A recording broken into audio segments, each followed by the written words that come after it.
नमस्कार दोस्तों, बहुत बहुत स्वागत है आपका नरेंद्र दानचारण निःशुल्क क्लासेस में। चूंकि आज लाइव आने का बोला गया था आपको, लेकिन लाइव नहीं आ चुका, थोड़ा सा नेटवर्क प्रॉब्लम भी है और कल परसों तक एक दो दिन ठीक कर लेंगे, उसके बाद लाइव आएंगे। लाइव में क्या है, नियमितता बनी रहती है और पिछले कुछ दिनों से नियमितता जो है वो टूट चुकी है, तो अब वीडियोज़ के माध्यम से नियमितता नहीं बन पा रही है। तो हम कोशिश करेंगे कि एक दो दिन में हम वापस लाइव आना स्टार्ट होएं, ताकि दो दो दिन काम चल सके। पहली बात तो ये। अब सेकंड जो बात ये है कि अब हम इस क्लास को क्रमबद्ध करेंगे। लाइव नहीं आ पाए कोई दिक्कत नहीं। सबसे पहले आप ये बताओ, आज आपको कमेंट जरूर करना पड़ेगा। सबसे पहले आप बताओ, नियमित रूप से क्लासेस कौन कौन देख रहा है? बिल्कुल आप ईमानदारी से आज मुझे बताओगे कि वास्तव में आप नियमित रूप से क्लासेस देख रहे हो अथवा नहीं देख रहे हो। देख रहे हो तो आप जरूर कमेंट करें, ठीक है दोस्तों। तो आज आलस न करें, सिर्फ यस का कमेंट ही करना, ज्यादा बड़ी बात तो लिखनी नहीं है। बड़ी बात तो कोई ज्यादा प्रभावित है तो जरूर लिख सकता है। चलिए, तो आज हम तुलसीदास जी की को करेंगे। राम भक्ति काव्य धारा की विशेषताएं हम पढ़ चुके हैं, अब हम पढ़ेंगे आज तुलसीदास के बारे में। ये क्लास नंबर 26 है। 25 क्लासें यूट्यूब चैनल पर अपलोड की जा चुकी है। जो भी साथी नए आए हैं वो इस चैनल को लाइक करें, सब्सक्राइब करें। बहुत ही शानदार तरीके से हम पढ़ेंगे। तो सबसे पहले तुलसीदास जी का जन्म जो हुआ था 1532 में हुआ था, 1532 ईस्वी में हुआ था। तुलसीदास जी 3-2-3-2 करते आए थे और तुलसीदास जी 2-3-2-3 करते चले गए, 2-3-2-3 करते चले गए थे। तुलसीदास जी का जन्म 1532 से 1623 में हुआ था। इनका जन्म स्थान जो है, इनका जन्म स्थान जो बांदा जिले के, कहां पर माना जाता है भाई? बांदा जिले। बांदा जिला कहां है? यूपी। इनका जो राजापुर में बांदा, और बांदा कहां है? यूपी में। तो ये इनका जन्म स्थान राजापुर माना है एआरसी ने। आचार्य रामचंद्र शुक्ल ने इनका जन्म स्थान जो है वो क्या माना है? वो माना है एआरसी। उसके बाद हम बात करते हैं जो आधुनिक संदर्भों में, आधुनिक स्रोतों के अनुसार इनका जन्म स्थान जो है वो सोरो भी माना जाता है। क्या माना जाता है? सोरो जो है वो भी माना जाता है। विद्यार्थियों की मांग नीति क्या कह रहे हैं? ठीक है, हाँ जी, आधुनिक सोरो, ठीक है, हो गए क्लियर बात। अब आगे चलें। उसके बाद हम बात करते हैं इनका पालन पोषण। इनका पालन पोषण तो आप सभी को पता है कि इनका पालन पोषण किसने किया था भाई? इनका पालन पोषण किया था मुनिया नामक दासी ने। किसने किया था? मुनिया नामक ने इनका पालन पोषण किया था। क्लियर बात है, पालन पोषण।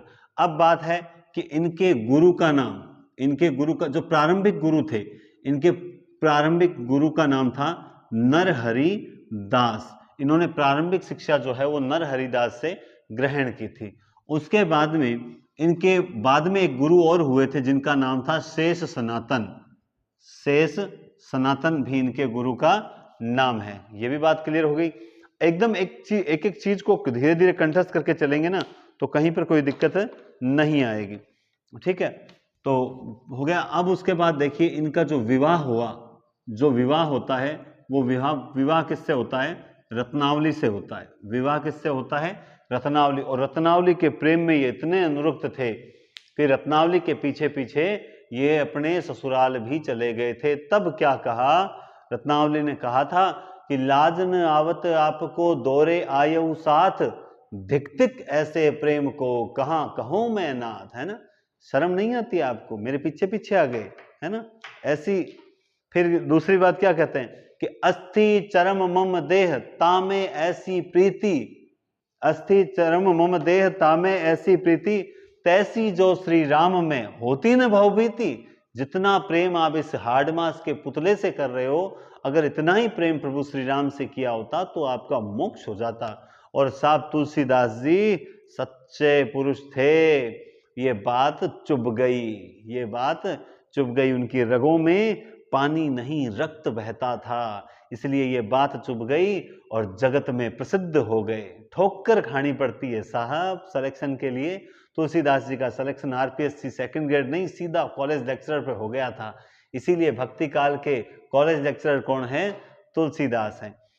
ठीक है, अब देखिए तुलसीदास को किस किस ने क्या क्या नामों से पुकारा है, तो हम बात करते हैं। चलिए मैं यही लिखता हूं, तुलसीदास को किस किस ने। सबसे पहले भिखारी दास। किसने? भिखारी दास। भिखारी दास जो है, मैं प्रमुख प्रमुख इंपॉर्टेंट चीजें बताऊं। भिखारी दास क्या कहता है कि तुलसी और गंग सुकवियन के सरदार, सुकवियन के सरदार। भिखारी दास ने कहा है कि भाई तुलसीदास तो सुकवियों का सरदार है। नाभादास क्या कहते हैं? नाभादास कहते हैं कली काल का वाल्मीकि। कली काल का वाल्मीकि, ये कौन कहते हैं? नाभादास कहते हैं कली काल का वाल्मीकि। और उसके बाद कहते हैं आनंद वन का वृक्ष मधुसूदन सरस्वती। मधुसूदन सरस्वती कहते हैं कि आनंद वन का वृक्ष। मधुसूदन जो सरस्वती हैं वो कहते हैं कि भाई तू तो आनंद वन का वृक्ष है, आनंद वन का वृक्ष है। और उसके बाद में जो है ग्रियर्सन कहते हैं। ग्रियर्सन क्या कहते हैं भाई? बुद्ध के बाद दूसरा या मुगल काल? बताओ, देखें, कमेंट करके बताना चाहिए आपको विद्यार्थी। ठीक है, बताओ देखें फटाफट। ग्रियर्सन, हाँ ग्रियर्सन कहते हैं। दिखाई दे रहा है क्या? यहां तक नीचे लिखूं या नहीं लिखूं? नहीं, अब ज्यादा नहीं दिखाई देगा, चलिए यहां लिख देते हैं। ग्रियर्सन जो है, ग्रियर्सन कहता है, ग्रियर्सन क्या कहता है कि बुद्ध के बाद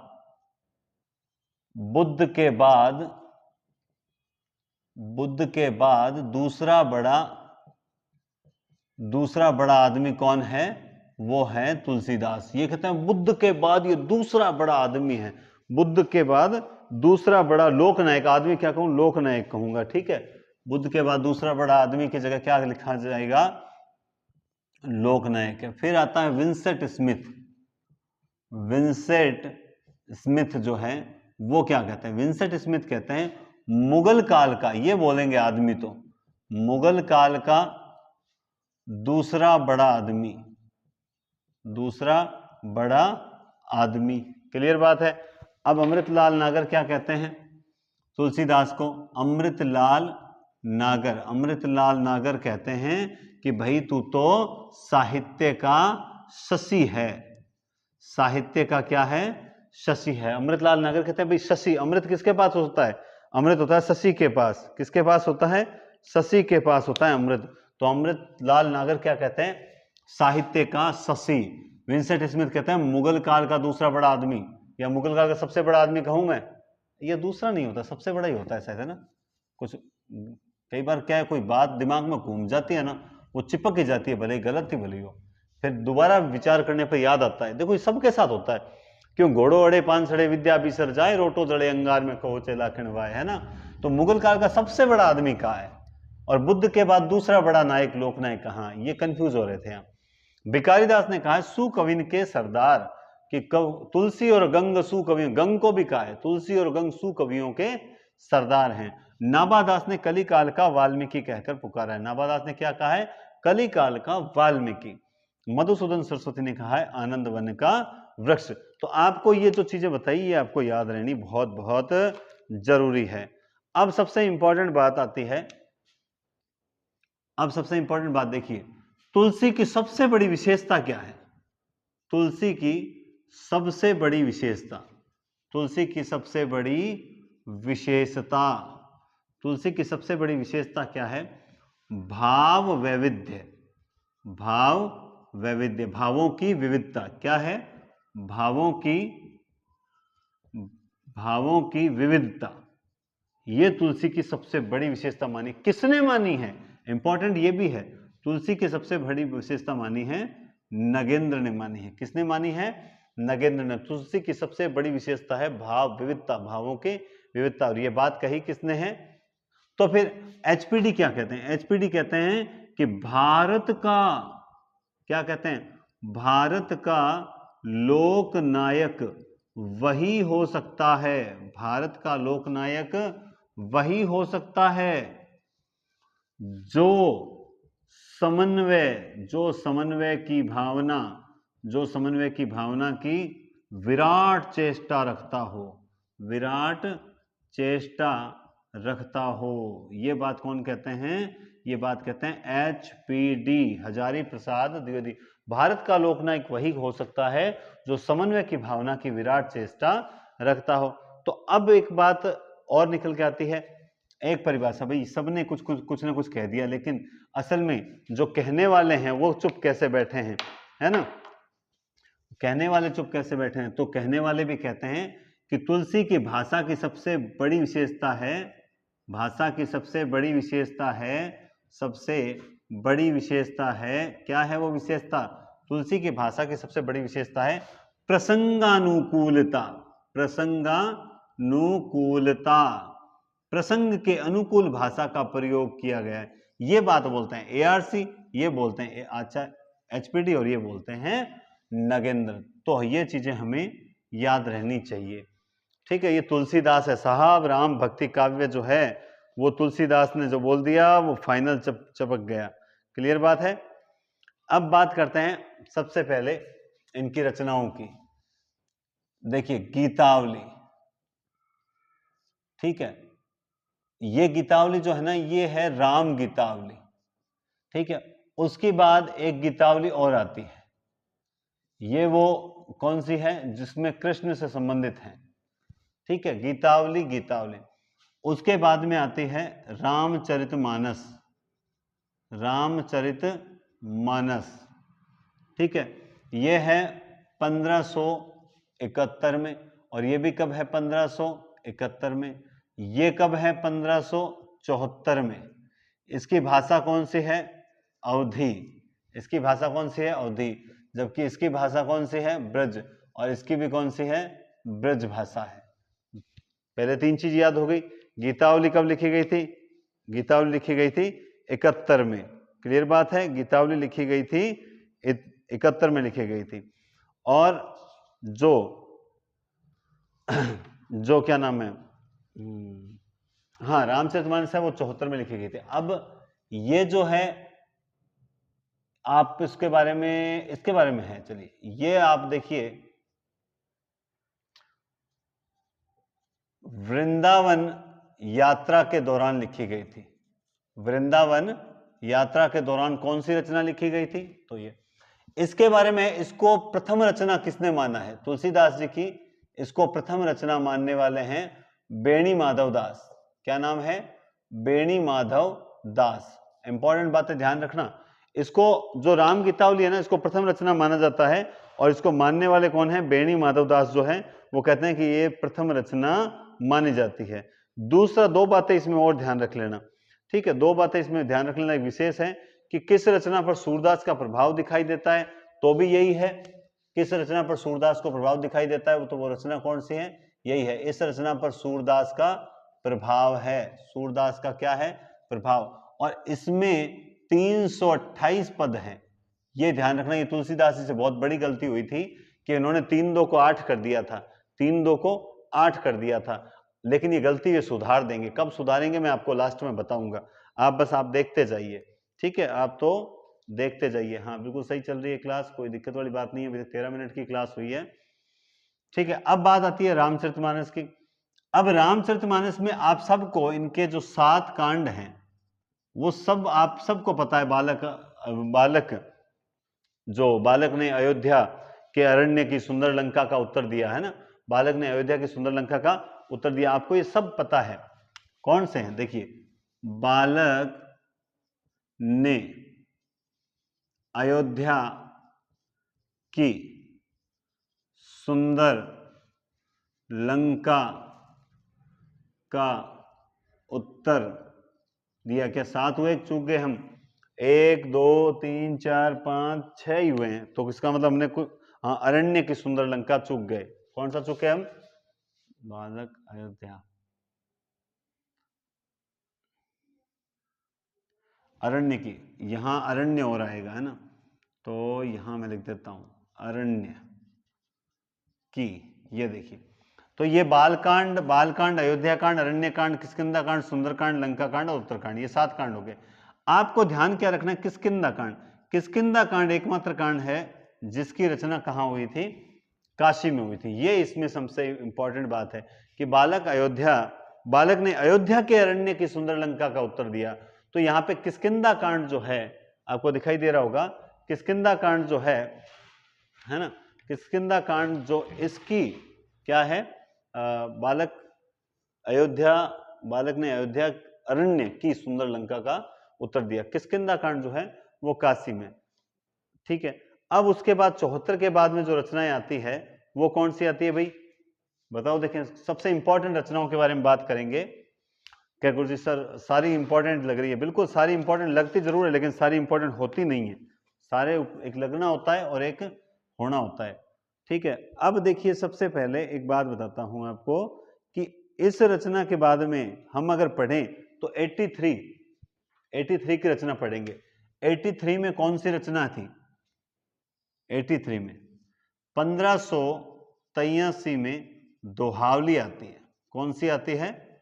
दोहावली। ये किस भाषा में है? ब्रज भाषा में है। 1583 में दोहावली आ जाती है। ये भी आप सबको याद हो जाएगा 1583 में क्या है। लेकिन उससे पहले हम एक और भूल गए, 1582। ये एक ही बात बतानी थी, दोहावली, तो इसलिए मैंने आपको ये बता दी। 1582 वाली रचना जो है वो बहुत प्रसिद्ध रचना है, विनय पत्रिका। विनय पत्रिका, इसके बारे में आप थोड़ा सा जाने, फिर मैं ये मिटा के और साफ कर दूंगा, है ना। ये एक बार लिख दूं, उसके बाद किसी को स्क्रीनशॉट लेने की इच्छा हो जाए तो वो स्क्रीनशॉट जरूर लेना। अब इसमें क्या है, इसमें जो भाषा है वो भाषा कैसी है? ब्रज है, ये गेय शैली में है। इसके बारे में यह है कि अगर तुलसी को जानना है, पहले वो लिखते हैं, अगर राम को जानना है, अगर राम को जानना है तो किसको पढ़ो? आप मानस को पढ़ो। लेकिन अगर आपको तुलसी को जानना है, तुलसी को जानना है तो आपको क्या पढ़ना पड़ेगा? विनय पत्रिका पढ़नी पड़ेगी। क्लियर बात है? अगर आपको तुलसी को जानना है, राम को जानना है तो मानस पढ़ो, और तुलसी को जानना है तो किसको पढ़ना पड़ेगा? यही पढ़ेगा। इस विनय पत्रिका को आखिर लिखा क्यों गया था? तो इसको लिखा इसलिए गया था, कली काल से मुक्ति प्राप्त करने के लिए। कली काल से मुक्ति प्राप्त करने के लिए इस रचना को लिखा गया था। कली काल से मुक्ति प्राप्त करने के लिए इस रचना को लिखा गया था। तो ये बात भी आपको विशेष ध्यान रखने लायक है, ठीक है। और देखो, ये चीजें कई बार पूछी जाती है ना। एक बात और बता दूं आपको जो इसके बारे में सबसे इंपॉर्टेंट बात है, विनय पत्रिका जो 1582 की है, भाषा ब्रज है, गेय शैली है। राम को जानना है तो ये मानस पढ़ो, तुलसी को जानना है तो विनम्रता पढ़ो, कली काल से मुक्ति के लिए रचना। ये इनकी सर्वाधिक विकासात्मक रचना है, विकासात्मक रचना है। मैं उन चीजों को पर गौर नहीं करूंगा जिनको ज्यादा महत्व नहीं देना है, लेकिन ये जरूर ध्यान रखें कि ये इनकी सर्वाधिक विकासात्मक रचना है ना। मैं, हाँ, सब दिखाई दे रहा है। चलो हल्का सा इधर कर देता हूँ, इधर करूंगा तो वो गड़बड़ हो जाएगा। चलिए ठीक है, ठीक है। हाँ जी, ये इनकी सर्वाधिक विकासात्मक रचना मानी जाती है। क्लियर बात है? अब स्क्रीनशॉट लेना है तो आप ले लीजिए, फिर मैं थोड़ा सा ऊपर वाला मिटा रहा हूं। देखिए, गीतावली 1571 में है, ब्रज भाषा में इनकी प्रथम रचना मानी है बेणी माधवदास ने। 328 पद है। सूरदास का प्रभाव इस पर दिखाई देता है। गीतावली जो 1571 में लिखी गई वृंदावन यात्रा के दौरान, ये कृष्ण गीतावली है, वो राम गीतावली है, ठीक है। रामचरितमानस जो है वो 1574 अवधि में 7 कांड है, इसमें कोई विशेष खास वाली बात नहीं। किष्किंधा कांड काशी में लिखा गया था। दोहावली 1583 के, लेकिन 1582 में एक विनय पत्रिका लिखी गई थी। सबसे इंपॉर्टेंट रचना जो है वो ये इसी रचना को माना जाता है। भाषा इसकी ब्रज है, शैली गेय है। राम को जानना है तो मानस पढ़ो, तुलसी को जानना है तो विनय पत्रिका पढ़ो। तुलसी को जानना है तो विनय पत्रिका पढ़नी पड़ेगी। तुलसी को जानना है तो विनय पत्रिका पढ़नी पड़ेगी। क्लियर बात है? ओके, चलिए, तो अब मैं मिटा देता हूं, थोड़ा सा ये मिटा रहा हूं। इतना समय तो खूब होता है। सारा नहीं मिटाएंगे, इस साइड से मिटाएंगे, क्योंकि अभी तक 2 4 5 अच्छी रचनाएं हो रही हैं। देखिए, अब इसमें आप पढ़ोगे बरवे रामायण, तो इसमें 1612 है, कोई खास बात नहीं है। आप पढ़ोगे जानकी मंगल, ठीक है। जानकी मंगल जो है ये रचना भी कब की है भाई? 1512 है ना। तो अब इनमें आप क्यों ध्यान रखते हो इतना? जानकी मंगल, पार्वती मंगल, ठीक है, ठीक है, आपको याद रखना है राम लला नहछू, राम लला नहछू, जानकी मंगल पार्वती मंगल राम लला नहछू, ये भी क्लियर बात हो गई। ठीक है, अब उसके बाद में हाँ इसमें आप ध्यान रखो 20 जो है वो गाली गीत कह सकता हूं, अनुष्ठान गीत कह सकता हूं, 20 गाली गीत कह सकता हूं, ये सारे विवाह का वर्णन है। तो यहां पर भी कोई विशेष बात नहीं है। अब जो है एक दोहावली रामायण नाम से जानी जाती है, क्या नाम है उसका? रामाज्ञा प्रश्नावली, रामाज्ञा प्रश्नावली। जिनके सन याद नहीं करने की जरूरत उनके मत याद करो, रामाज्ञा प्रश्नावली इंपॉर्टेंट है। ये भी क्या है 1612 है। इससे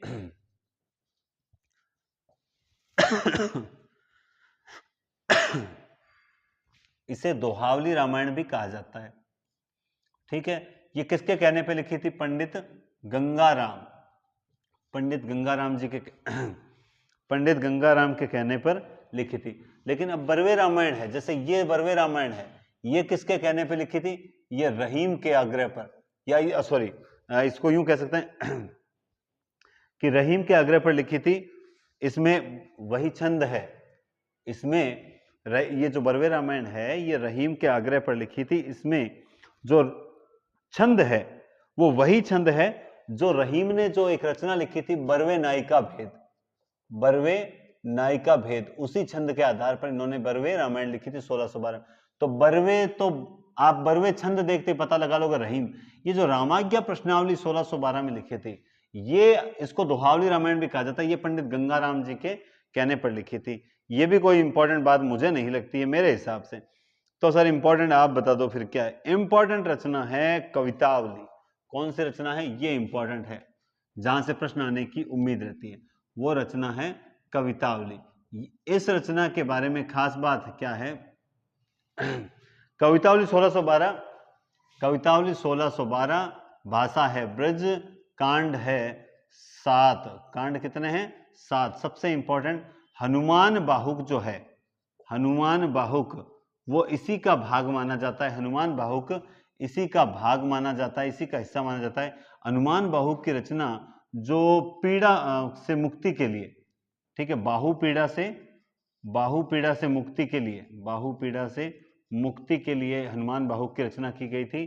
तो हनुमान बाहुक जो है वो कवितावली का ही अंश माना जाता है, ये बात भी क्लियर है। इसमें क्या है? इसमें हालांकि देखो हमने वो पढ़ा है, लेकिन तुलसी के निजी जीवन के बारे में भी, तुलसी के निजी जीवन और तात्कालीन सामाजिक दशा का भी पता चलता है कि भाई तात्कालीन सामाजिक दशा कैसी थी। इसमें तुलसी के निजी जीवन के बारे में पता चलता है और तात्कालीन सामाजिक दशा का भी पता चलता है। ठीक है, इसके अलावा इसमें सबसे इंपॉर्टेंट बात है, यह तुलसी की अंतिम रचना मानी जाती है। और अंतिम रचना होने के नाते आपको मैंने स्टार्टिंग में एक चीज बताई थी कि तुलसीदास ने 3-2-8 बताए थे। तो वो तुलसीदास जी से अपनी प्रारंभिक रचना में गलती हुई थी कि 3-2-8 होते हैं, जो यहां पर क्लियर हो जाते हैं। इनके इसमें छंद है 325। तो इनकी पहली रचना में जो गलती होती है 3-2-8, उस गलती को ये कहां सुधारते हैं? 325। ये जानकी मंगल जो है, ये जानकी मंगल नहीं है, ये छानकी मंगल है। ये छानकी मंगल क्या है? छानकी मंगल मतलब 216 छंद है। इसमें कितने छंद है? 216। ये पार्वती मंगल नहीं है, ये चारवती मंगल है। इसमें 164 छंद है, इसमें 164 छंद है। 216 छंद है छानकी और 164 है चारवती मंगल। 164 क्या है? चारवती मंगल। 164 जो है वो चारवती मंगल। तो तुलसीदास जी के बारे में हमने काफी, तुलसी हिंदी के ऐसे कवि हैं जिन्होंने जो रचना लिखी थी वो स्वांत सुखाय के लिए लिखी थी। किसके लिए लिखी थी? स्वांत सुखाय के लिए रचना लिखी थी। भाई हम सेकंड ग्रेड का कोर्स कर रहे हैं, किसका कर रहे हैं? सेकंड ग्रेड का।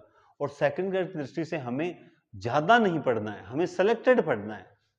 हमें क्या पढ़ना है? सेलेक्टेड पढ़ना है। और सेलेक्टेड देखिए, ठीक है, विस्तृत क्लासेस चल रही हैं, अच्छी बात है, बहुत अच्छी क्लासेस, और ऑफलाइन में बड़ी अच्छी क्लास हो रही है, आनंद आ रहा है। कई क्लासों में तो इतनी बढ़िया बैठ जाती है कि 2-2 ढाई-ढाई घंटे भी हो जाती है। ठीक है, सुबह वाली वगैरह। तो कुछ क्लासों में ऐसा है कि अब जैसे यहां पर मैंने आपको जो बताया, अरे आप नहीं अगर मान लो कर सकते तो आप यहां पढ़िए, कंटिन्यू रहेंगे। आने वाले समय में आने वाले समय में मैं आपको टेस्ट सीरीज भी दे दूंगा हिंदी के, और बेस्ट हिंदी की टेस्ट सीरीज आप और कहीं से मत लेना। मैं आपसे यही कह रहा हूँ, हिंदी की टेस्ट सीरीज आप और कहीं से मत लेना, कहीं से ज़रूरत नहीं पड़ेगी, फालतू व्यर्थ में मत गंवाना। मैं फ्री टेस्ट भी चलाऊंगा, आज भी अभी रात को अपलोड करूंगा 2 टेस्ट। मेरा विचार है जीके का और हिंदी का। और उसके बाद में दोस्तों जो है क्या नाम है उसका, जीके का, तो देखिए हिंदी के मैं 15 लेक्चरर्स से 15 पेपर बना रहा हूँ, और जो संपूर्ण पाठ्यक्रम के 5 पेपर होंगे वो मैं खुद बनाऊंगा। तो 15 और 5 20 पेपर की एक test series, paid test series चलाएंगे। वो अभी नहीं चलाएंगे, वो थोड़ा विज्ञप्ति के बाद चलाएंगे, इतना जल्दी उसमें चलाना उचित बात नहीं है, क्योंकि अच्छे क्वेश्चंस हैं, कोई ऐसे घास तो काटना नहीं है। अब आप कई दिन भर लाइव बैठे रहते हैं, कुछ स्टूडेंट कहते हैं सर ये ऐसा करो ऐसा करो, ऐसा नहीं होता, काम रणनीति से होता है। तो रणनीति के तहत बढ़िया टेस्ट से चलाएंगे, आप भटकना मत। और आप ही नहीं बल्कि एक तो ये सोच मत रखो कि हाँ मैं यहाँ पढ़ लूँ, बाकी किसी को दूसरे गलत जगह जा रहा है तो देखो उसे रोको। कोई किसी के भाग्य की नहीं चिंता, ज़्यादा से ज़्यादा शेयर करो, स्टूडेंट्स को जोड़ो हिंदी के, ताकि हम और बेस्ट दे सकें और कोई कमी नहीं होगी। पहली बात। रही बात जीके की, देखिए जीके के लिए सब टीचर अच्छा अपना प्रयास कर रहे हैं, पर मैं तो अपनी एक चीज़ बता देता हूँ कि आप चाहे लेना चाहो तो कहीं पर ले सकते हो, कोई बाध्यता नहीं है। लेकिन पिछली बार भी हमारी जो ऑफलाइन टेस्ट सीरीज हुई थी, उस ऑफलाइन टेस्ट सीरीज के दौरान मतलब ऐसे टीचर्स ने हमारे इतनी अच्छी मेहनत की थी, जो मैं सारे गवर्नमेंट टीचर से बनाता हूँ पेपर, तो उन्होंने इतनी अच्छी मेहनत की थी कि सेकंड ग्रेड के दौरान डिटो क्वेश्चन ऑप्शन सहित एग्जाम में आ गए थे। कुछ क्वेश्चन तो डिटो आ चुके, और बहुत से स्टूडेंट जो सिलेक्ट हुए थे 2018 में काव्य हिंदी संस्थान से, उन सब ने यही कहा सर हमें आपके टेस्ट सीरीज का बहुत फायदा मिला। तो और आपको पता है रीट में मैंने टेस्ट सीरीज चलाई, इतना फायदा मिला, तो फिर भी अगर आप भटकते हो तो बहुत गलत बात है। डिस्क्रिप्शन में टेलीग्राम का लिंक दिया हुआ है, डिस्क्रिप्शन में प्ले स्टोर पे हिंदी पॉइंट ऐप का लिंक दिया हुआ है, उस ऐप को डाउनलोड करें, और डाउनलोड करते समय क्या कमी आ रही है वो यूट्यूब पे 2 वीडियो डाले हुए वो देखें, ताकि कोई दिक्कत नहीं रहे, और फिर आप बराबर जुड़े रहें, आपको निश्चित फायदा होगा। अब आप फिर भी मान लो आदत है कि नहीं सर ये भी देख लें वो भी देख लें, तो मैं उनके लिए एक ही कहना चाहता हूं कि एक साधे सब सदे और सब साधे सब जाए। तो एक का अनुसरण करोगे तो फायदे में रहोगे, सबका अनुसरण करोगे तो नुकसान में रहोगे। बाकी आप समझदार हो, तुलसीदास को बढ़िया तरीके से पढ़ लेना, फायदा मिलेगा। और कल हम फिर क्लास लेंगे। कोशिश है मेरी 1-2 दिन में अब मैं लाइव आना स्टार्ट हो जाऊंगा, चाहे 20-25 मिनट ही हो, लाइव मुझे सही रहता है, क्योंकि कुछ कमियां लाइव में है तो कुछ कमियां यहाँ है। लाइव में क्या रहता है कि थोड़ी टॉपिक कम होता है, लेकिन जैसा कि लाइव में ये होता है कि नियमितता रहती है, तो ये आपकी और मेरे दोनों की रहेगी। तो मैं आगे आने वाले समय में लाइव आऊंगा। ठीक है दोस्तों, बहुत बहुत धन्यवाद, नमस्कार। आज की क्लास के लिए बहुत बहुत धन्यवाद।